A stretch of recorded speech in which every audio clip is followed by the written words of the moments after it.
दोस्तों जियो financial service की बात करें तो स्टॉक के अंदर आज कुछ गिरावट देखने को मिल रही है। स्टॉक में कुछ खास तेज़ी अभी फ़िलहाल नहीं बन रही है। स्टॉक एक तरह से कंसोलिडेट हो रहा है, लेकिन बहुत जल्द यहाँ पे एक तूफ़ानी तेज़ी आ सकती है और इसके पीछे है कुछ बड़ी गुड न्यूज। यहाँ पे रिलायंस ग्रुप ने बहुत बड़ा फैसला किया जिसका फ़ायदा आने वाले समय जियो फाइनेंशियल को हो सकता है। इसके अलावा आरबीआई गवर्नर की तरफ से भी एक बड़ी गुड न्यूज दी गई है। सबसे जो बड़ी बात है, भले ही स्टॉक के अंदर तेज़ी ना हो, स्टॉक में गिरावट हो, लेकिन जो खरीदारी हो रही है बड़े डील की वो सारी की सारी पॉजिटिव है। इसका मतलब ये है कि कोई गिरावट का फ़ायदा उठा के लाखों शेयर खरीद रहा है। और क्या ऐसे में हमें भी इस लेवल पे खरीदारी करनी चाहिए, क्योंकि अब क्वार्टर वन की तैयारी हो चुकी है। कैसा क्वार्टर वन रह सकता है और क्या क्वार्टर वन के बाद एक शानदार तेज़ी आ सकती है, जानने की कोशिश करेंगे इस वीडियो के माध्यम से। लेकिन फ्रेंड, उससे पहले अगर आप पहली बार हमारे चैनल पे आए तो चैनल को सब्सक्राइब कर दीजिए, एक बेल आइकॉन दबा दीजिए ताकि जब भी नया वीडियो बने पहला नोटिफिकेशन आपको मिले। वीडियो पसंद आए तो लाइक से जरूर कीजिए। चलो फ्रेंड्स, वीडियो स्टार्ट करते हैं। मैं हूँ आपका दोस्त SB दवे और हमारे अपने चैनल ऑनलाइन कमाई में आपका बहुत बहुत स्वागत है। तो अभी लगभग 2:30-3 बजे के आसपास का टाइम है। जियो फाइनेंशियल की बात करें तो स्टॉक की शुरुआत बिल्कुल फ्लैट हुई 356 पर, जो क्लोजिंग थी कल की। इंट्राडे में 358 का हाई भी बना, लेकिन तेज़ी रह नहीं पाई और ऊपर के लेवल से गिरावट का माहौल बना। 348 का इसमें लो बना, यानी एक दिन के अंदर 10 रुपये का गिरावट का माहौल बना। 358 से स्टॉक देखो 348 पे आया। इस समय 349 के आसपास ट्रेड कर रहा है। 1.77% की गिरावट देखने को मिल रही है। अब यहाँ पे इसकी परफॉर्मेंस अगर आप देखें तो इस स्टॉक के अंदर की जो आप संभावनाओं को देखेंगे, 2 दिन गिरावट होती है, फिर उसमें तेज़ी बनती है और फिर गिरावट हो जाती है। ये लगातार चल रहा है। आप ये देख ही सकते हो कि 6-7 तारीख को इसमें गिरावट हुई थी, फिर 10 तारीख के पास 11 तारीख को गिरावट हुई, 12 को फिर इसमें तेज़ी बनी, तो उसके बाद 2 दिन फिर गिरावट हुई। ये लगातार चल रहा है। और अभी जैसे कि गिरावट हुई है 26 और 27 की, तो देख सकते हो कि कल इसमें तेज़ी फिर बनने की संभावना बन जाएगी। और ये क्लियरली सीमित दायरे में ही स्टॉक ट्रेड कर रहा है, 350 से 360 के बीच में। ये एक तरह से एक इसका एक मजबूत बेस बना हुआ है। इसको तोड़ेगा तो एक फिर बड़ी तेज़ी बन सकती है। 350 से नीचे जाने पे गिरावट की संभावना बन सकती है। अभी फ़िलहाल देख सकते हो कि लग रहा है कि स्टॉक इसी के आसपास ट्रेड करता हुआ काफ़ी समय तक देखने को मिल सकता है। वॉल्यूम देखें तो पिछले 1 महीने पहले इसका 2 करोड़ का वॉल्यूम था, 1 करोड़ की डिलीवरी उठाई गई थी। 1 वीक पहले भी 2 करोड़ का वॉल्यूम हुआ, 1 करोड़ की ही डिलीवरी उठाएगी। और कल 3 करोड़ का वॉल्यूम था, 1 करोड़ की डिलीवरी उठाई गई, यानी वॉल्यूम थोड़ा सा बड़ा था। और अभी बाजार शुरू है, देख सकते हो कि लगभग 2:30 बजे के आसपास 1 करोड़ का वॉल्यूम हुआ है। अब यहाँ पे जो बड़ी गुड न्यूज़ निकल के आ रही है, रिलायंस जियो टेलीकॉम स्पेक्ट्रम नीलामी के तहत करीब 973.63 करोड़ का निवेश करके स्पेक्ट्रम ले रहे बिहार और वेस्ट बंगाल के लिए, और वहाँ पे अपनी 5G सर्विस को शुरू करेंगे।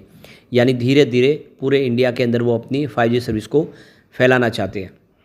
तो यहाँ पे रिलायंस जियो टेलीकॉम की तरफ से जो जानकारी, उसके हिसाब से इन्होंने 1800 मेगाहर्ट्ज़ का जो बैंड्स है वो बिहार और वेस्ट बंगाल के लिए इन्होंने ऑक्शन के माध्यम से लेने की तैयारी शुरू कर दी है। तो इससे ये जो ऑक्शन में ये जो इनको बैंड मिलेगा, जिससे वो अपनी क्वालिटी और सुधार के अपनी जो 5G सर्विस को बढ़ा पाएंगे। तो यहाँ पे इस मौके पे आकाश एम अंबानी जो चेयरमैन है रिलायंस जियो इन्फोकॉम लिमिटेड के, उनका कहना है कि हमारा विजन है कि आने वाले समय डिजिटल इंडिया को आगे बढ़ाना, और डिजिटल इंडिया विजन के तहत हम तेज़ी से अपनी 5G सर्विस को पूरे इंडिया के हर कोने में फैलाना चाहते हैं, जिससे आने वाले समय हर छोटे से छोटे गांव में रिलायंस की डिजिटल सेवाएं हो, जियो टेलीकॉम के माध्यम से हो। सबसे बड़ी बात है, कंपनी अपनी बिल्कुल अकेले सर्विस देना चाहती है। जो नेटवर्क दूसरों से जो शेयर किया था उसके हिसाब से नहीं, बल्कि अपनी 5G सर्विस उनकी खुद की अकेली हो, जिससे क्वालिटी अच्छी हो, लोगों को फास्ट सर्विस भी मिले और हर एरिया में वो उसको कवर कर सके। तो आने वाले समय में देख सकते हो कि और बड़े फैसले लिए जाएंगे, जिससे हम कह सकते हैं कि रिलायंस जियो को तो फ़ायदा होगा ही, लेकिन इसका सीधा फ़ायदा रिलायंस जियो फाइनेंशियल को भी होगा। और इसके पीछे सबसे जो बड़ा रीज़न है कि $4.3 बिलियन में अगर आप देखें तो रिलायंस रिटेल से जियो फाइनेंशियल, उनका जो लीज का बिजनेस है वो पूरा का पूरा खरीदने जा रहे हैं। वो कंपनी का जो है अब अधिग्रहण होगा रिलायंस जियो फाइनेंशियल के अंदर में। तो ये देख लो कि इक्विपमेंट रेंट पे देने वाले का जो बिजनेस है, ये 36,000 करोड़ का जो रिलायंस रिटेल का बिजनेस, वो सारा का सारा अब आएगा रिलायंस जियो फाइनेंशियल सर्विस के पास। अब आप देख लो कि ये जो टेलीकॉम सेक्टर के लिए जो इक्विपमेंट है या फिर दूसरे जो उसके पार्ट्स वगैरह है, वो सारे के सारे लीज पे दिए जाएंगे। तो ये जियो फाइनेंशियल जो है ये लीज बिजनेस के माध्यम से देखें तो equipment device, telecom equipment, routers हो या सेल फोन्स, वो सारे के सारे जियो टेलीकॉम को प्रोवाइड करेंगे रेंट के बेस पे। तो ये बिजनेस अब मिलेगा जियो फाइनेंशियल सर्विस को।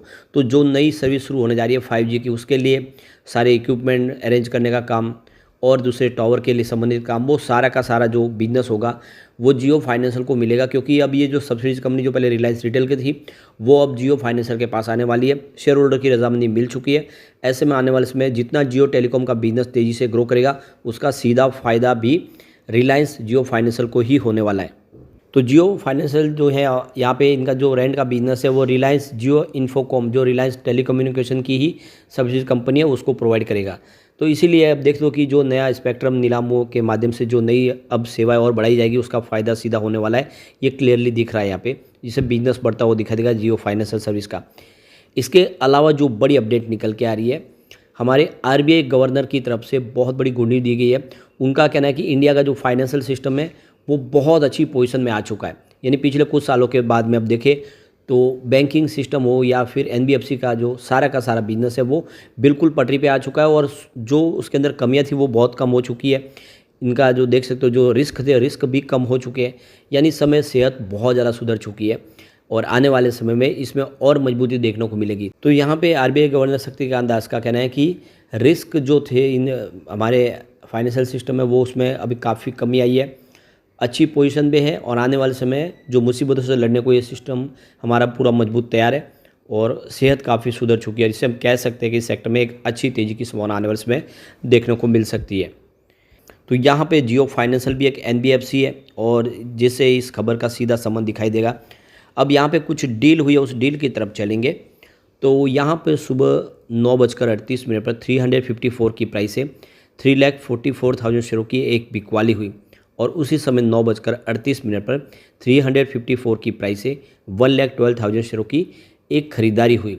उसके बाद 10:17 पर 358 की प्राइस से 1,04,000 शेयरों की एक फिर से बड़ी खरीदारी हुई। तो उसके बाद 1:04 पर 353 की प्राइस से 1,88,000 शेयरों की एक खरीदारी हुई। तो 1:29 पर 353 की प्राइस से 1,03,000 शेयरों की बिकवाली हुई। तो 1:59 पे 351 की प्राइस से 1,66,000 शेयरों की एक बड़ी खरीदारी और हुई। फिर 2:14 पर 349 की प्राइस से 2,31,000 शेयरों की ज़बरदस्त खरीदारी और हुई। उसके बाद 2:18 पर 348 की प्राइस से 1,52,000 शेयरों की एक बड़ी खरीदारी और हुई और 2:39 पर 350 की प्राइस से 1,23,000 शेयरों की एक बड़ी खरीदारी और हुई। तो ये क्लियरली दिख रहा है कि इस गिरावट में भी बड़े फंड हाउस जम के खरीदारी कर रहे हैं इस स्टॉक के अंदर, क्योंकि जो डील है वो बिकवाली की 2 है, उसके सामने कम से कम 6-7 बड़ी जो है खरीदारी की डील दिखाई दे रही है। इसका मतलब बड़े फंड हाउस यहाँ पे शेयर बिल्कुल नहीं बेच रहे। जो बिकवाली हो रही है वो रिटेल इन्वेस्टर के हाथ से हो रही है और जो बड़े फंड हाउस से जम के खरीदारी कर रहे हैं, ये काफ़ी बड़ा शुभ संकेत है। आने वाले समय यहाँ पे एक बड़ी तेज़ी आ सकती है क्योंकि अब Q1 भी आने वाला है। तो ऐसे में यहाँ पे निवेश का जरिया बनता है। फिलहाल अगर हम इसके एनालिस्टों की राय देखें स्टॉक को लेकर तो वो बिल्कुल न्यूट्रल बनी हुई है, यानी दोनों तरफ का माहौल है। लेकिन अगर हम इसके टेक्निकल लेवल देखें तो स्ट्रॉन्ग सेल की कॉल दे रहे हैं। यहाँ पे फिलहाल उस हिसाब से थोड़ी गिरावट देख सकते हैं को मिल सकती है, लेकिन जितने गिरावट में मिले डिप में खरीदारी का अच्छा मौका है। इस स्टॉक में दाव लगाना चाहिए। आने वाले समय जियो फाइनेंशियल आपको मालामाल कर देगा। लेकिन फ्रेंड, कोई भी इन्वेस्टमेंट करने से पहले अपने फाइनेंशियल एडवाइजर्स बड़े ले ले या अपना खुद का रिसर्च करें, क्योंकि मैंने वीडियो आपके एजुकेशनल पर्पज़ के लिए ही बनाया। वीडियो पसंद आए तो लाइक शेयर जरूर कीजिए और चैनल को सब्सक्राइब कर दीजिए। Thank you friends.